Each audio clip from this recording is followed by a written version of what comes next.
Assalamualaikum warahmatullahi wabarakatuh. Ketemu lagi di part 2 menggambar dasar dengan menggunakan Microsoft PowerPoint 2016.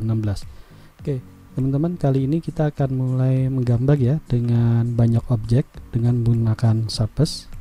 Sebelumnya teman-teman, kalau misalkan teman-teman ingin meletakkan atau membagi ruang ini dengan tepat ya, teman-teman bisa membuat garis bantu. Caranya adalah dengan view kemudian klik guides ya. Nah, maka ini akan ada garis bantu di sini. Kemudian kalau mau ada penggaris juga bisa dengan mengaktifkan rulernya. Oke, seperti ini ya. Kita kembali lagi ke Insert kemudian Surface ya. Kita buat kotak. Nah, misalkan saja seperti ini teman-teman. Nah, ini kan tepat ya posisinya. Kalau misalkan teman-teman mau membuat objek yang lain ya, saya misalkan ini menggabung dua warna. Kemudian filenya saya warna hijau misalkan, duplikasi, nah kasih warna yang berbeda.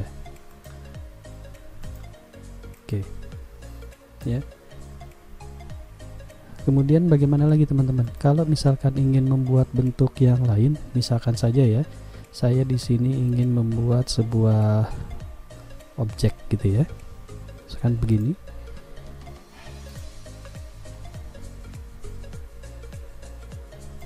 Oke, ini sebuah lingkaran ya, lingkaran, kemudian saya duplikat lingkarannya. Nah, kemudian saya posisikan di tengah ya, kemudian saya potong. Saya ingin mendapatkan sebuah lingkaran yang ini ya. Caranya adalah objek kedua itu akan menjadi pemotong objek pertama. Ini kita pilih, kemudian format, kemudian bagian, yaitu di subtract. Oke, saya sudah memiliki gambar objek begini. Kemudian saya buat lagi objek lain ya, yaitu dalam hal ini adalah rectangle. Saya buat di sini, kemudian saya letakkan posisinya tepat di tengah, center. Kemudian saya gabung dengan Magic Surface, saya pilih union. Nah ya, oke, saya buat lingkaran lagi teman-teman, untuk ininya di tengah, saya letakkan di tengah ya. Oke, kemudian pilih bagian, saya pilih lagi di sini dengan union. Nah, ini satu objek teman-teman ya. Oke, satu objek, saya bisa letakkan di sini objeknya. Kemudian ini oke, kita kasih warna yang berbeda, outline-nya 0, kemudian kita kasih warna. Ini objek begini teman-teman. Kemudian teman-teman bisa memberi objek yang lain, misalkan saja ya, saya pilih surface lagi, kemudian saya pilih setengah lingkaran ya, misalkan ini teman-teman. Oke, kita ngatur ya. Nah, oke ya.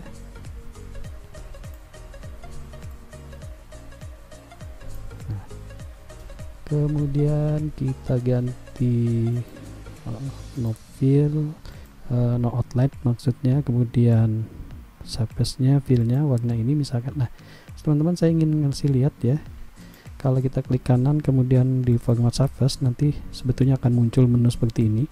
Ini lebih mudah lagi teman-teman karena sudah ada menu line-nya dan fill-nya, dan di sini ada transparansi. Jadi kalau teman-teman ingin, ini bisa diatur transparansinya. Nah ya, kemudian kita bisa memindahkannya ke bawah. Oke ya, jadi kelihatan lebih menarik teman-teman. Ini saya duplikat, kemudian saya pindahkan ke sini, dan ini saya rotasi flip horizontal. Oke, ini objeknya saya letakkan di tengah ya. Caranya tadi alis, kemudian center, alis, kemudian middle. Nah, mudah sekali sebetulnya teman-teman, simple, menggunakan Microsoft PowerPoint untuk menggambar dasar ya. Oke, teman-teman bisa menambahkan surface yang lain sesuai dengan desain yang teman-teman inginkan. Misalkan saja saya seperti ini lingkaran ya, kemudian ini saya duplikat. Nah, duplikat lagi, dia posisinya ngikuti duplikat yang pertama. Kemudian ini saya ambil keseluruhan, saya Ctrl D, saya pindahkan ke bawah. Jadi dia menduplikat itu apapun yang kita pilih ya teman-teman. Kemudian saya gabung dengan group. Nah, saya ini sudah pilih line-nya no line, kemudian solid, kita kasih warna putih, tapi kemudian kita juga transparan. Oke, sekarang kita bisa meletakkannya di tempat yang kita inginkan. Oke, kalau teman-teman ingin bentuknya tetap sesuai ya presisi, maka teman-teman waktu menggesek-geseknya, memperkecilnya dengan tetap menekan shift. Nah, ini bisa kita letakkan misalkan di sini. Kalau mau tengah kita pilih ya. Oke, ini kita pindahkan ke depan dulu. Oke, kemudian pilih kata tengah. Nah, sudah jadi satu objek desain yang kita mau teman-teman ya. Baik, terima kasih.